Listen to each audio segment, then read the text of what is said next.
Hey guys, Frank with Tithely, coming to you today on another episode of Modern Church Leader. Excited to be with you. Really excited about today's guest and our topic. We're actually going to be talking about podcasting for ministry or podcasting for church. So really excited about today's episode. It seems like there's also a lot of excitement, tons of live viewers coming on, and even the newsletter that we send out got a great response. So without further ado, let me bring in today's guests. Hey, Mallory. Hello, how you doing, Frank? I am awesome. You're awesome. We were just geeking out over podcast technology, so anytime I can talk about that stuff with somebody, it's just a fun moment. So Oh yes, I love all things podcast. yeah. Yeah. Well, why don't let's start off by just learning a little bit about you. Like, how did you get into ministry? What church are you a part of? Where are you located? Just help the audience understand you a little bit. Yeah. Well, first of all, thank you so much for having me. Big fan of you and all the berries. You guys are awesome. So yeah, I'm Mallory. I live in San Diego now. I have worked for our church here for 9 years, actually, which is kind of crazy. 9 years?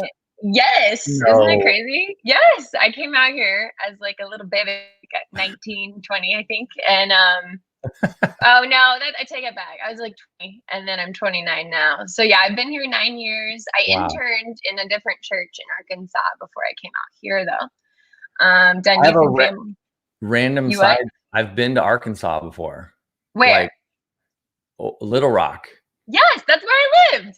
Yeah. So I went there in a former life career. I was working with Family Life Ministries. Cool. So Family Life has their headquarters in Arkansas. And I remember going there, like never been, like it was a work thing. We were going out for the week, doing some like tech implementation stuff. And I get off, we land, I'm walking out of the airport and my glasses, like the sliding glass doors opened up and they just fogged up. It was so hot and so humid that I was like, wow, I don't even understand what's going on right now. Like it took like a solid minute for my glasses to figure it out and clear up. And oh no, like I totally feel you. Like the humidity is no joke. Like I remember that. Like it almost seemed pointless to shower and stuff like that because you'd walk outside and you would just be insta drenched again. And the other kid I interned with, we didn't have air conditioning in the car. So we would just be like miserable hot messes, but like trying our best and like trying to have good attitudes. But I mean, the best people are there. It's just super hot. It was super fun projects with really good people. But I just remember Arkansas. I was like, oh, I was there a couple times, and that was I guess Walmart put it on the map so you could fly in and out really easy. Totally. Love it. Yeah. Love them. Story, random tangent. Oh no, I love that. So yeah, I've been here 9 years. We've done youth and family ministry, which we love, working with middle school teens, their families. That's always, going to be a passion of ours. We do our, summer camps and all that fun stuff. Our house turns into summer camp, like in the summer, like it's just filled with like dodgeballs and random stuff. But we love our teens. We love their families. Yes. And dodgeball is the best. I know. Like high school or middle school or event on the planet. But I also have like liability brain, so I'm always like so nervous with any of those sports. Yeah. My liability brain goes out the window at dodgeball. It's just like throw the ball as hard as you can. Try to aim for the waist down, but things happen. Yeah, I mean, that's what waivers are for, right? Like, have a good time, whatever. Make some memories. But yeah, so we've done that for years and years and have really enjoyed that. And now we get to work with, more people and more ministries as well. So that's been really fun. Love just kind of bridging some of those generational gaps and learning and connecting and serving in any way we can. So we love being here. We just love San Diego. I mean, how can you not love San Diego? But the church itself has been amazing. It's been our whole community. We don't have any family here. So it's been a really special place to be. And we've done all kinds of things. And now I'm kind of getting into this like digital kind of realm of ministry as well. That's why I love like everything you guys are doing, even with these videos, because it's really helpful for people like me that are just trying to learn and figure out how to adapt to all this and still meet needs, but also still be like outward focused, you know what I mean? And helping people, particularly in this new age. I don't want to say generation, because I think it's everybody, but in this kind of new age, how can we?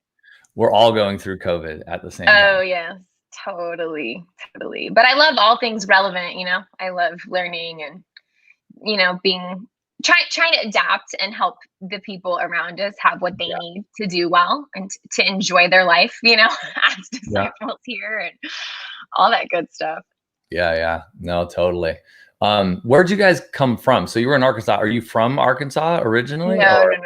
Okay. My Instagram handle is like Midwest Mal, because we moved a lot when I was younger, but it was mainly like Missouri, Kansas, born in Illinois, kind of all of those areas. And then obviously I was in Arkansas for a little bit before I came out here. Yeah. But then Jeremy's from Phoenix, so he knows all about heat as well. Yes. That's my husband. And he, when he actually got a job with the ministry here first, when we were dating long distance. So then I did not play hard to get at all. And I was like, I'll come too. And so I met him in I moved here as well. And then we later got married. So it all worked out, Love it. And never leaving San Diego, I'm sure, once you've been here. It's really hard. I mean, I didn't plan on staying here even. I didn't really have a plan. That's kind of how I roll sometimes. But like I didn't ever think I'd be here this long, but it's really hard to leave, Yeah, really, really hard. Well, cool. Now everyone knows all about you. So let's talk about the Woven in Truth podcast. So like podcasting in general is exploding, and it's been on the rise over the years, but it's getting bigger and bigger.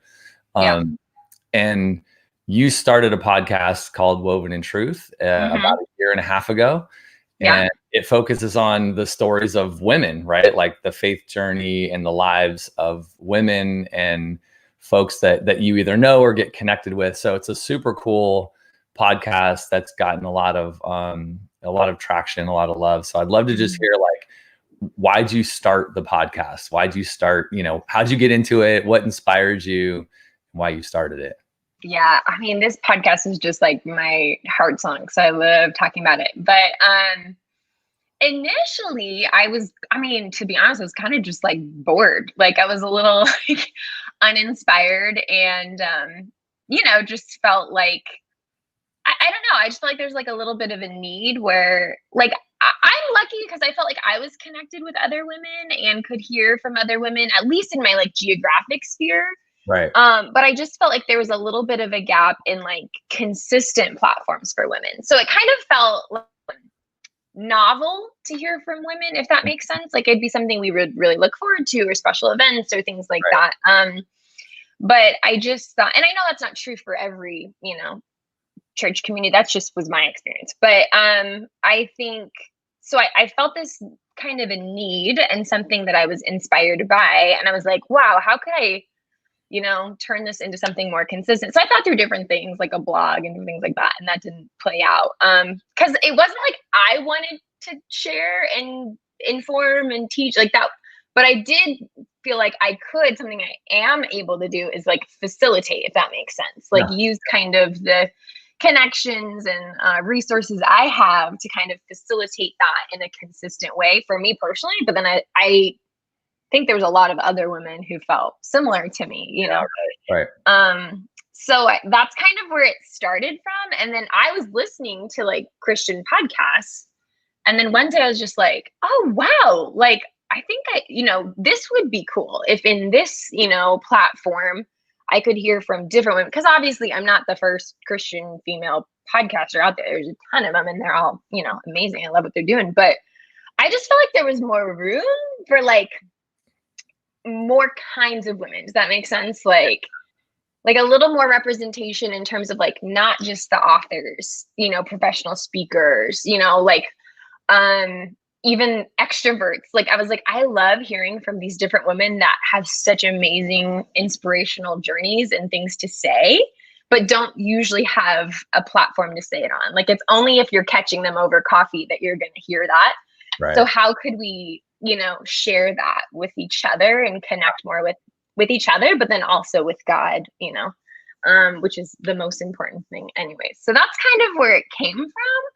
And that's where the name even came from. It's based on like Colossians 2:2, and it's the Message version where it says like, I want you woven into a tapestry of love. And I just thought it was a cool way for us to kind of like connect in this age where we so want to connect, especially as women. I mean, maybe that's a generalization, but I feel like especially as women, we want to connect and support each other and all that stuff. So I mean, I love it. It's been particularly even for this show that we do at Tidely, like finding women to get on the show has actually been more challenging than you would think, right? Yeah. It's not like for lack of effort, but it's just mostly like, I don't know if it's because our sphere of kind of the, this is mostly like customers that come on the show and of churches of like all over the world, all different shapes and sizes. But for whatever reason, we tend to be more connected with, the men that want to do a show like that would be willing to come on and do something or talk about something. So it's just for whatever reason, there's less obvious, women that are like, oh, we should have her on, or like one of our salespeople or our customer success people have been dealing with this person and they, would be a great guest. Like, it's weird. It's like, you have to be more, like more focused and like more purposeful to try to find women guests. So pumped to have you, which is awesome. Oh, thank you. You're doing a whole podcast with women. So what have you found like most surprising? So you're a year and a half in, what's been most surprising to you about doing the podcast? Like the podcast itself, or like I don't know. Yeah, like anything. Just what's been surprising along the journey to you about getting into this, starting to so you had the idea, great concept, but you actually did it. And a lot of people have ideas, they think about something, but they never actually do it. And now you've been doing it for a year and a half. I'm sure you've had moments along the way that you were like, wow, this is cool, or I don't believe that happened, or, this failed miserably, like just. Oh yeah. Couple of those. I think I don't know if it's necessarily super surprising, but maybe the gravity of how many other women I can relate to, and other women that, go through similar things, or even just how excited, like it's something I'm so excited and passionate about, but then how many other people were as well. I think that's been something that's been really cool. And even the depth of the impact a podcast can make is really like I would say that surprised me. Like I thought it would be initially, I thought it'd be more like a resource, like, oh, you can like learn something or use it, if you're trying to connect with God, or there's a certain topic, but just some of the feedback and messages we get when women feel even heard or validated through somebody else's faith journey, like how that changes everything for them. Like you go from feeling isolated and misunderstood to, wow, now I have some direction. Now I have some hope. Like, and I think that's definitely not like cheesy. It's like real. You know what I mean? Like that person just saw God in a new way and is maybe having a little more quality of life in her, Christian walk than she had before, or maybe even direction where she didn't feel like, she had that before. So I think that's one thing that's really surprised me, but also been so motivating for me and the other girls who, run the podcast. It's not just my operation. I have this awesome, we have a really awesome team. So I think that's what keeps us going when, it is a lot of work or different things, or like you said, things epically fail. But it's like, oh my goodness, like this actually matters, and it is meeting that need for people in a very, special way. So I would say that's what surprised me, is just how do you hear those stories of impact? Like, do people email you? Do they hit you on social media? Like, how do you get that feedback? Yeah. So, people in like the Western sphere, like, can like, sometimes I would say through like Instagram. So our biggest, following is just through the podcast itself, and it's more global in nature. But then, so that like, we only get feedback via like email, because we'll go on like our website and then we have like a feedback form or whatever. But then people that are like connected, like on Instagram and stuff, sometimes they'll send us messages, or They'll send me direct messages on like Facebook, things like that. So that's kind of how we get the feedback from people abroad. And then obviously people local, like it obviously is a resource and ministers to women in our local church. So like then they can communicate that stuff directly to us. Yeah, they'll see you at church on Sunday or yeah, totally. not actually see you at church on Sunday right now, but you know, they did at one. But they can like shoot me a text and be like, hey. Yeah. So like along the way, year and a half in, like how are you seeing it grow? Because most of the stuff starts with nobody watching or listening or paying attention for you know, a long time, right? Totally. Like a year or more, right? Oftentimes you'll hear other people's stories and you're like, I was doing my YouTube channel or my blog or my podcast for 8 years before I saw any traction. And then all of a sudden it started like taking off kind of thing. Totally. So what's it been like for you? Well, I think our expectations were like kind of low initially, which was probably good. Yeah. Because me and like Kaylee, Kelsey, Chanel, the girls on the pod squad, it was ministering so much to us that like if anybody listened, we were like really fired up, if that makes sense. So kind of had the idea, we kind of formed a team so that it would be sustainable. I think that's important, like I knew I couldn't just like do it all, and I knew it wouldn't be good if I tried to do it all. So I have like brilliant, friends and some other women that we're excited about that have helped actually in a pretty, consistent way, which is so awesome. But so initially we recorded a bunch, like probably 10 episodes with different women, and then initially released. Did you do it like in bulk? You did it in bulk, so you would record a bunch, all at one time, and then do all the editing, kind of in bulk. Yes.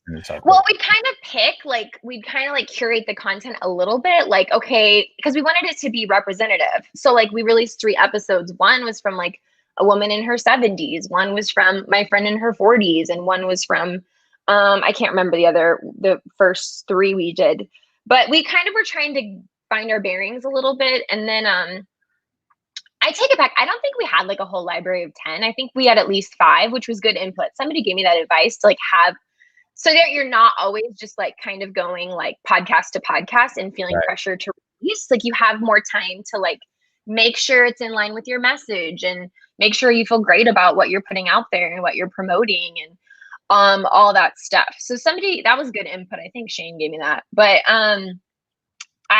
so we kind of got it up and running in April. We did like a soft launch kind of thing and branded it, and had t-shirts and all that fun stuff. And then I would say it definitely picked up way more at like this year in the pandemic, because so many people had to go digital so fast that it was like people have caught up a little bit now, but I think initially it was like people just needed resources, they needed content, and it was a cool thing that was already existing, if that makes sense. So I think that's how I've seen it grow. And now we have other things too. So we've released 42 episodes. Wow.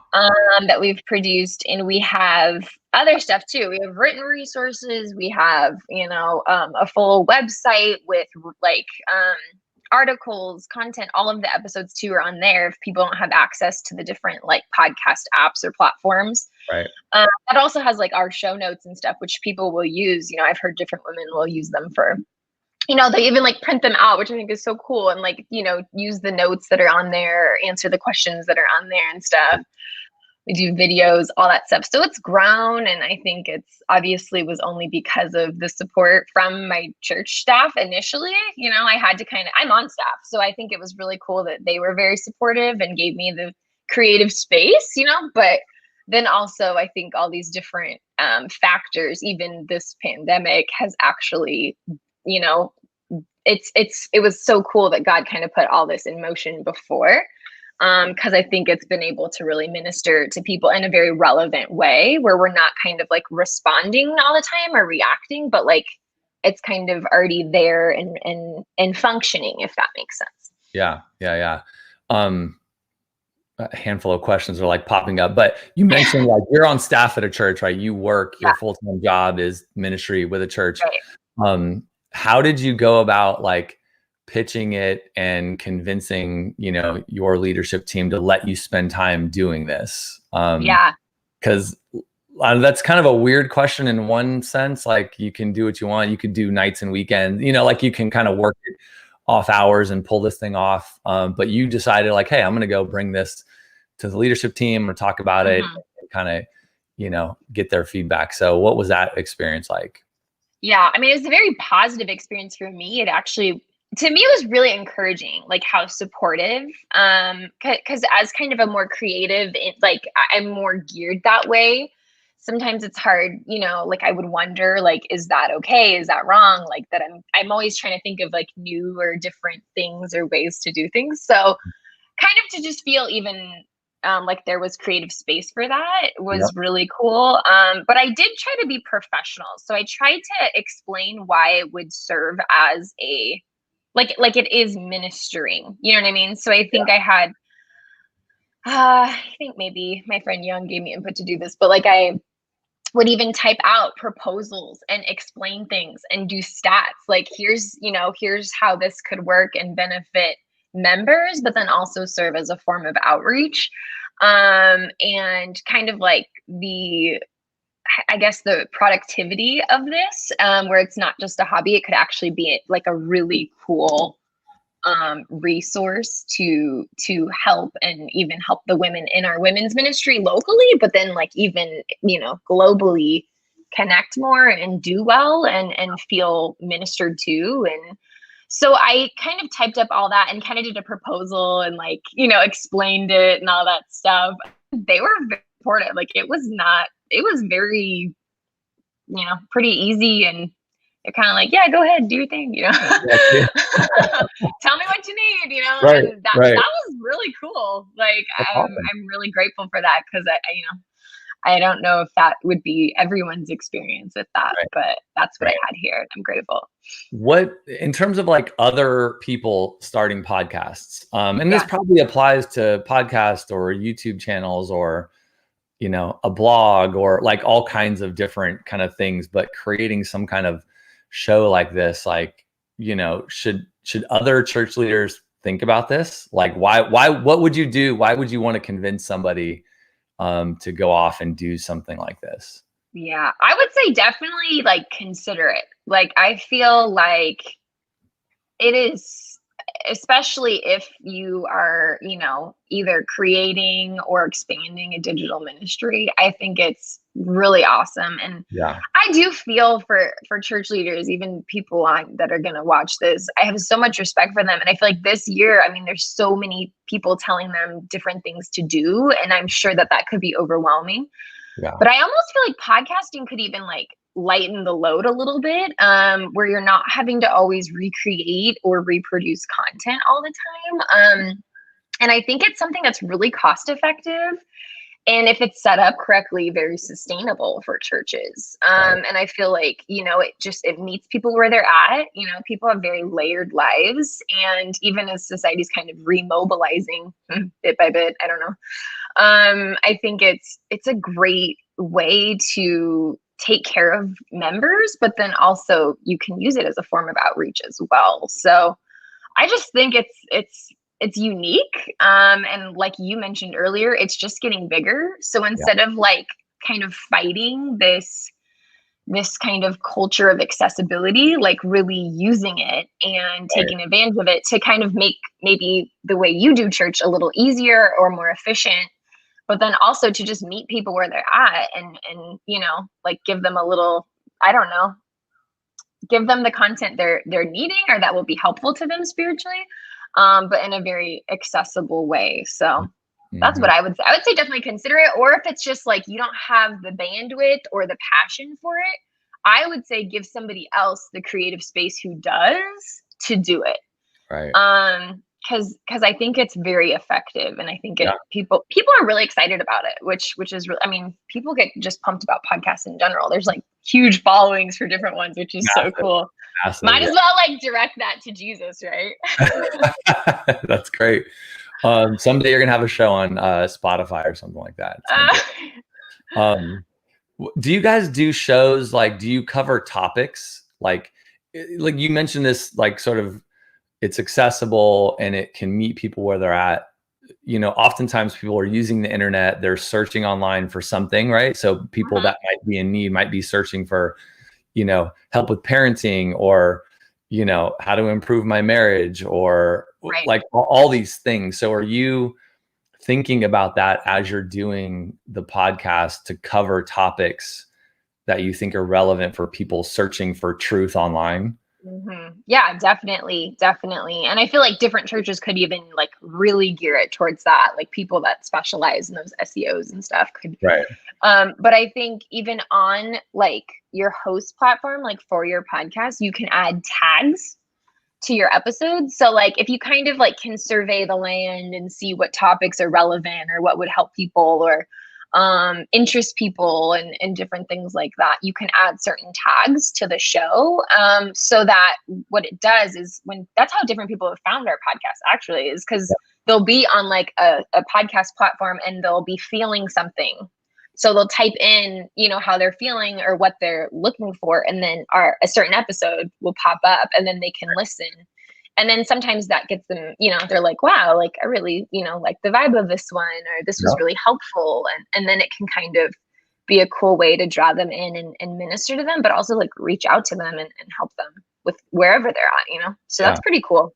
Do you create topics? Like, do you think about your show topics and like titles of your shows with that stuff in mind? Okay. Yes, I probably should do that more. I'm more like, somebody give me an idea, or I thought of something and I'm like, this is awesome, and I kind of just go with the show. But you definitely could work the other way, and it probably would be more like mindful, and you know what I mean? Like I think that would be, it depended on what your goal was. Like, are you trying to just take care of the audience you have, and like, you know, or are you like trying to like draw in, you know, these other people? But you could definitely do it that way. I'm sure actually probably really good podcasters do that. I'm not an expert. I'm still like so learning all this stuff, but many more YouTube videos to watch. Oh yeah. I'm YouTube MD over here.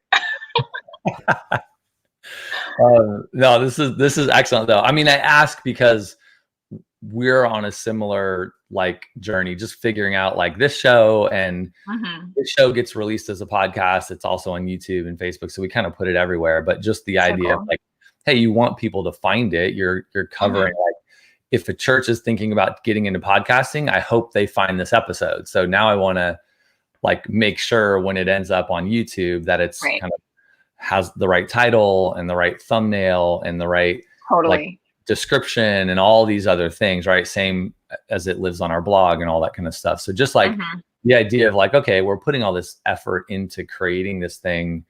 I hope as many people that it's relevant to will be able to find it, you know, and 100% putting thought into that kind of thing. But it is a whole nother bucket of work. It's like, not just producing it, but now I'm thinking about like the post, like how I'm going to promote it and how it's going to be found online and all that kind of stuff. So totally a whole nother topic for those pros that do that. Oh stuff. Yeah. Have one of them on. Teach me. You got to get one on your team. You got to go find somebody that can. Any volunteers out there? Hit up Mallory in the comments. Hit me up, Midwest Mal on Insta. There it is. So let's end on like some tips. Like what, you know, if somebody's really thinking about starting a podcast, kind of learning more about it, what tips would you give them to get started? Yeah, I mean, I would say like initially it's like, what do you have access to? Like, what are your resources? Because if you have money, I would hire a professional or like a consultant. Now, I didn't have like a professional what? Like somebody, people help people set up podcasts, like that is totally a thing. If you don't have that, because then what you can do is like that professional can set it up for you, you know, help you with equipment, help you figure it all out, or teach somebody else. And then, essentially then you can have the professional, they don't have to work with you all the time. They could, you know, kind of teach, empower somebody else to run it sustainably, but then it's set up well. You're not kind of in those scrambling phases of being in the weeds. Like, but if you don't have that, don't be discouraged, because I think it's obviously like, if I could do it, you could do it. So it's like, there's so many different resources and things online that will take you through it step by step. But I think initially, if you're even thinking about maybe this would be a good idea, I would say at least just start recording your sermons, messages, whatever, like instead of even worrying about creating content just for the podcast, like just record what you already have that's going, or what you're putting out there. I feel like church leaders are just always, we're always trying to be relevant and create content and new lessons, new sermons, new whatever series, So instead of feeling you have to recreate things, like maybe just start recording what you have. And then down the road, you can obviously like edit that audio, overlay it with whatever you want. So that's where I would say start, and kind of start getting your library together a little bit, which I mean, I've heard and read too, that even for church leaders, it's a great way to even archive your sermons. Yeah. In a very like permanent way. And then you can go back and access, you can let your congregation, like instead of, we don't have a lot of time together. So when you are with, on Zoom or something, it's like a cool thing to have people, like you have sent out the podcast a week ago, so they could listen at their leisure. And then when you're on Zoom, you're connecting, you're discussing, you're not filling that time with content. Right. Sorry, I kind of got off track. But yeah, and then I think from there you figure out what you want to do, you figure out your angle, like what's the purpose, and then you either do it or you get somebody else who can help you edit it, put it on a host platform, and then that gets you your little RSS feed that you can launch it everywhere else, which is really cool. So I'm probably making it sound easier than it is, but like like I think I would say at the very least think about it, consider it. Or if you're in a small church, or like that just seems like one more thing, like you could even find and use other relevant ones or episodes, and direct people to that instead of feeling like you have to create or use one all the time. Right. But I think it's definitely something for people to consider and think about, because it's cost effective, super sustainable. I think it's just going to get bigger. So you might as well start figuring it out now, if you have the space to do that.